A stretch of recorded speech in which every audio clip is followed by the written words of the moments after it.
तो एक व्यक्ति बाजार में जा रहा था, कभी इधर देखे कभी उधर देखे, अच्छी अच्छी दुकानें थीं। एक दुकान के आगे आया तो उस दुकान पे लिखा था भगवान की दुकान। भगवान दास नहीं, भगवान की दुकान। भगवान की दुकान, कपड़े की दुकान, केमिस्ट की दुकान, पान की दुकान, पकोड़े की दुकान, कचौड़ी की दुकान, मिठाई की दुकान, भगवान की दुकान। तो आदमी को लगा कि ये तो बड़ी अजीब चीज है, मैंने पहले ऐसी कोई चीज ही नहीं देखी, भगवान की दुकान। तो वो खिड़की के पास गया तो अंदर कुछ ना दिखाई दे। ये भी अजीब बात है। तो उसने कहा चलो देखते हैं क्या है अंदर। तो दरवाजा खोला और अंदर गया। अब अंदर गया तो उसके होश उड़ गए। इतनी सुंदर दुकान, बड़े बड़े स्तंभ लगे हुए, उसकी सीलिंग इतनी ऊंची कि पूछो मत, और जगह जगह बहुत सुंदर सुंदर चीजें जैसी उसने कभी पहले नहीं देखी, ऐसी ऐसी चीजें वहां सजाई हुई।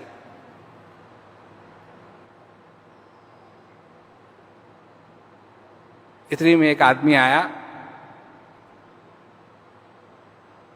कहा वेलकम, आपका अभिनंदन है, अच्छा हुआ आप आए, कहिए मैं आपकी मदद कर सकता हूं। उसने कहा भाई क्या ये सचमुच में भगवान की दुकान है? कहा बेशक, बिल्कुल भगवान की दुकान।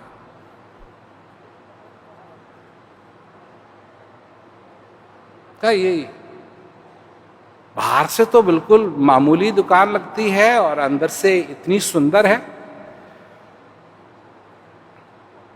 कहा जी बिल्कुल भगवान की दुकान है, और कैसी होगी।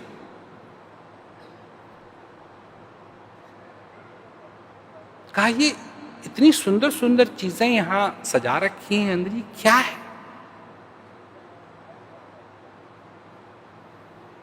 एक ही तरफ वो हाथ करता है कि ये आनंद है। इतना सुंदर फूलों से सजा हुआ, इतनी सुंदर चीज जो कभी पहले उसने नहीं देखी। का ये आनंद है, आनंद है, बहुत ही सुंदर है। कहा आनंद तो सुंदर है। दूसरी तरफ ये विवेक है, ये स्पष्टता है, ये भक्ति है।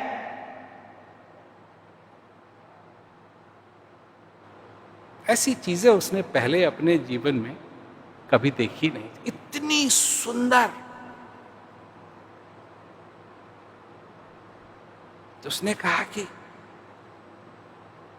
ये खरीदी भी जा सकती है।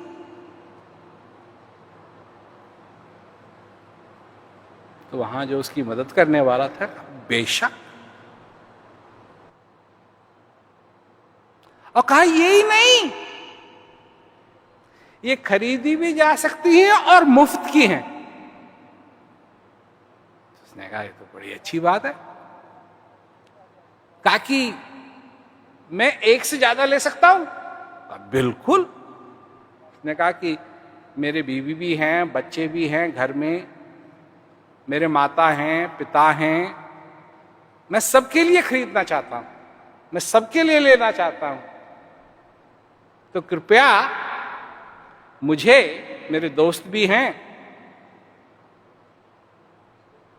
16-16 आप बांध दीजिए। भक्ति, भाव, स्पष्टता, आनंद, और भी चीजें, इन सब को 16-16 आप बांध दीजिए। उसने कहा इंतजार कीजिए, 1 मिनट में अभी आता हूं। तो आदमी पीछे गया, 5-10 मिनट के बाद वो आया और उसके हाथ में एक छोटा सा डब्बा, वो ये उस आदमी को थमाता है, कहता है ये आपका ऑर्डर।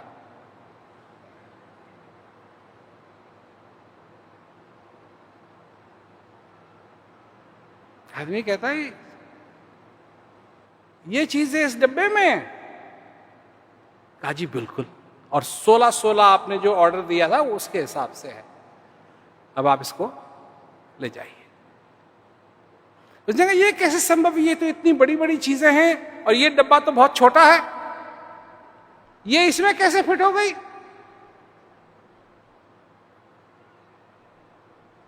तो वो आदमी कहता है कि जी जिन चीजों को आप देख रहे हैं हम सिर्फ उनके बीज देते हैं।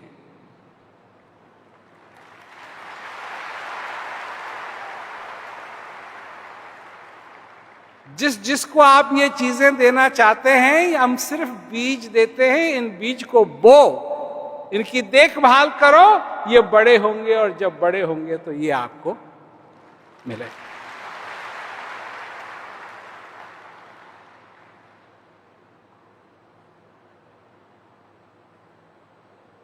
ये भी पसंद आई? क्यों पसंद आई? क्यों पसंद आई?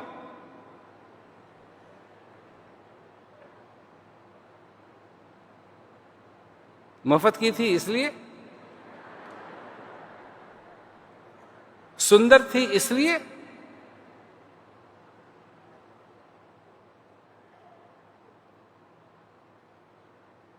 या इसलिए कि जो भी चीज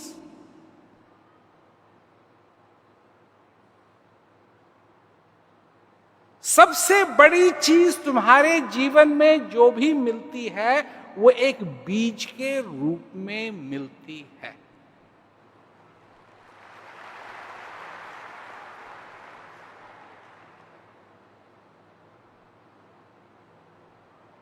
बड़ी बड़ी चीजें जैसे आनंद कहते हैं,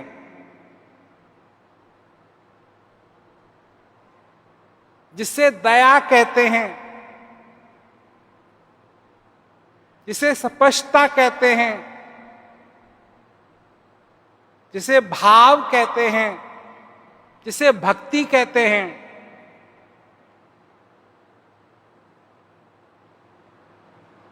ये सब बीज रूप में मिलते हैं।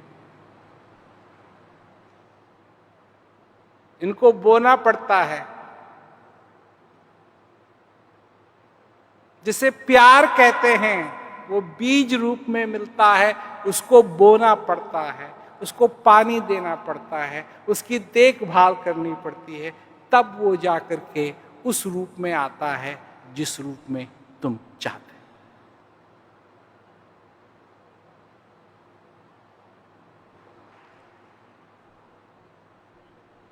अज्ञानता के बीज नहीं होते हैं, ज्ञान के बीज होते हैं। नफरत के बीज नहीं होते हैं, प्यार के बीज होते हैं। नफरत को बीज की जरूरत नहीं है, वो पूरी है।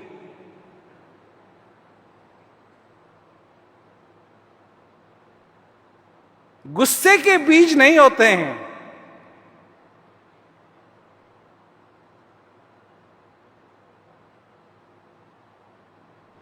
पर दया के बीज होते हैं, उनको बोना पड़ता है।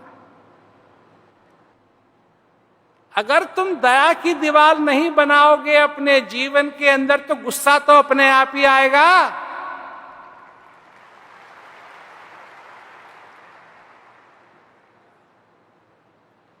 आनंद रूपी जाली नहीं लगाओगे तो गुस्सा तो अपने आप अंदर आएगा।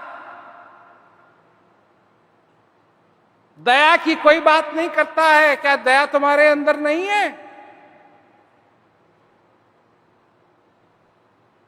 दया को बढ़ावा दो, गुस्सा आएगा नहीं, अंदर आएगा पर अंदर नहीं आएगा। प्यास को पानी से दूर किया जाता है, प्यास से नहीं। प्यासे को अगर प्यासा रखोगे तो वो प्यासा ही रहेगा। प्यासे को अगर तुम पानी दो तो वो प्यासा नहीं रहेगा। प्यास के का जो असली चीज है जो प्यास को दूर कर सकती है वो है पानी। गुस्से को दूर करने की विधि क्या है? पहले से ही बनाने वाले ने दी है। अज्ञानता को दूर करने के लिए ज्ञान की जरूरत है। अज्ञानता को दूर करने के लिए ज्ञान की जरूरत है। गुस्से को दूर करने के लिए प्रेम, प्यार, दया की जरूरत है। और जब तक तुम इन चीजों को अपने जीवन में लाना नहीं सीखोगे, इनको बोना नहीं सीखोगे, क्योंकि ये पृथ्वी है उस बनाने वाले की दुकान, और तुमको एक छोटा सा डब्बा मिला है तुम्हारे हृदय के अंदर, और उस डब्बे में हैं बहुत सुंदर सुंदर बीज। जब तक तुम उन बीजों को बोओगे नहीं, उनकी देखभाल नहीं करोगे, तब तक वो अच्छी अच्छी चीजें, तुम्हारी जो अच्छाई है वो उपजेगी नहीं। और अगर उपजेगी नहीं तो तुम्हारे जीवन के अंदर एकदम जो तुम्हारी जमीन है, जिसको तुम अपना जीवन कहते हो, ये बंजर रहेगी।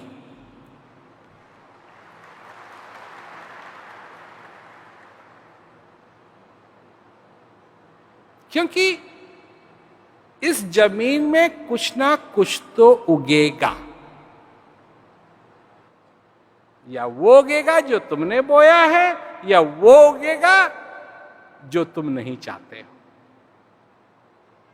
अगर तुम्हारी खेत में वो उग रहा है जो तुम नहीं चाहते हो, अगर तुम्हारे खेत में वो उग रहा है जो तुम नहीं चाहते हो, तो इसका मतलब है तुमने वो नहीं बोया जो तुम चाहते थे। उखाड़ो उसको जो तुम नहीं चाहते हो, और बो उसको जो तुम चाहते।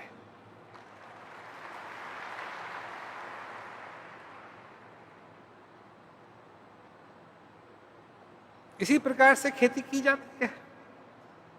और कैसे होती है खेती?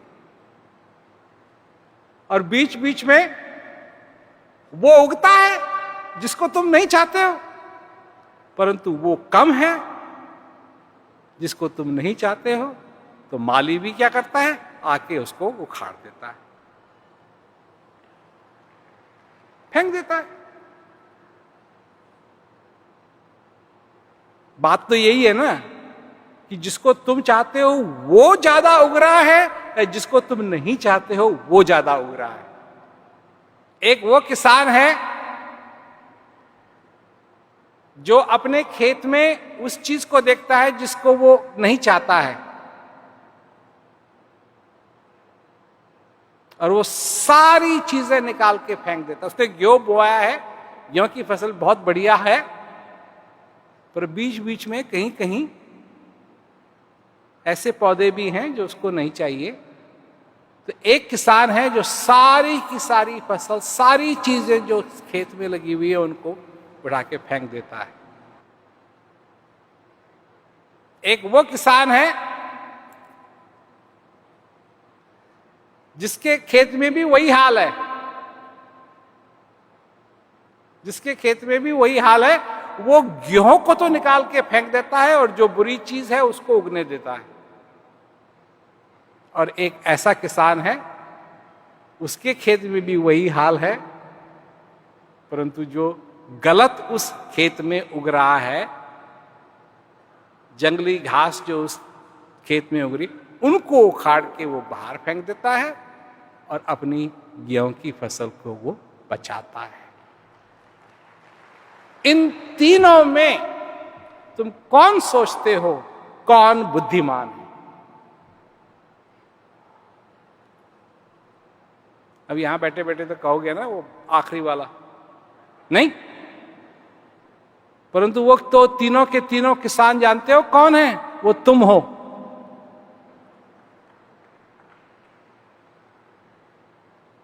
और मैं ये पूछना चाहता हूं कि अब की बार तुम कौन से किसान बने हो? जो एक पौधे की वजह से सारी अपनी खेती फेंक देते हैं, या वो जो बुरे को रखते हैं अच्छे को फेंक देते हैं, या वो जो अच्छे को रखते हैं और बुरे को फेंक देते हैं? क्या तुमको नहीं लगता कि आज इस संसार के अंदर यही बात है? या तो सब कुछ फेंका जा रहा है, या अच्छा फेंका जा रहा है, बुरा रखा जा रहा है। और होना क्या चाहिए? होना क्या चाहिए? होना वो चाहिए कि बुरे को फेंका जाए और अच्छे को रखा जाए। आखिरी चीज मैं ये कहना चाहूंगा कि जो कुछ भी तुम करते हो, 3 चीजें करो अपनी जिंदगी के अंदर। 3 चीजें। एक, ज्ञान को इकट्ठा करना तो ठीक है, परंतु अगर विवेक नहीं है तो वो ज्ञान क्या करेगा? अर्थात ज्ञान ले भी लिया, 4 क्रियाएं ले भी ली, परंतु अगर उसका अभ्यास नहीं करोगे तो वो करेगा क्या? कुछ करेगा नहीं। तो एक तो ये करो, विवेक भी इकट्ठा करो। बिन सत्संग विवेक न होई, इसके लिए सत्संग की जरूरत है। और राम कृपा बिन सुलभ न सोई। राम भगवान, और भगवान की कृपा क्या है? श्वास का आना जाना। यहां से विवेक। दूसरी चीज, अपने आप को जानो, अपने आप को समझो, अपने आप को जानो। और तीसरी चीज, इस सारे संसार के लिए अंग्रेजी में शब्द है एम्पथी, सिंपथी नहीं, एम्पथी। एम्पथी का मतलब है सुनना, उसके साथ राजी होना नहीं, सुनना। उसकी जो हालत है कोई भी हो उसको समझना, उसके साथ सहमत होना नहीं। अगर ये 3 चीज तुम कर पाए तो तुम अच्छे पड़ोसी भी बन सकते हो, अच्छे पिता भी बन सकते हो, अच्छे पति भी बन सकते हो, अच्छी पत्नी भी बन सकते हो, अच्छे बच्चे भी बन सकते हो, अच्छे पुलिस वाले भी बन सकते हो, अच्छे नागरिक भी बन सकते हो, अच्छे मिनिस्टर भी बन सकते हो, अच्छे एमएलए भी बन सकते हो।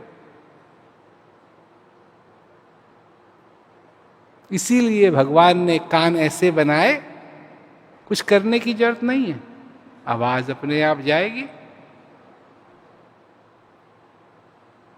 बस सुन।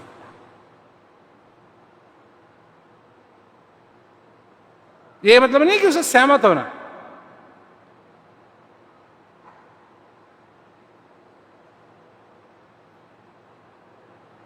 तीन चीजें कर सको, करो, तुम्हारे समाज में भी परिवर्तन आएगा, तुम्हें भी परिवर्तन आएगा, और तुम्हारा जीवन भी सफल होगा। ये बात। तो भाई सभी को मेरा दुआ आशीर्वाद, और फूलो फलो आनंद में रहो।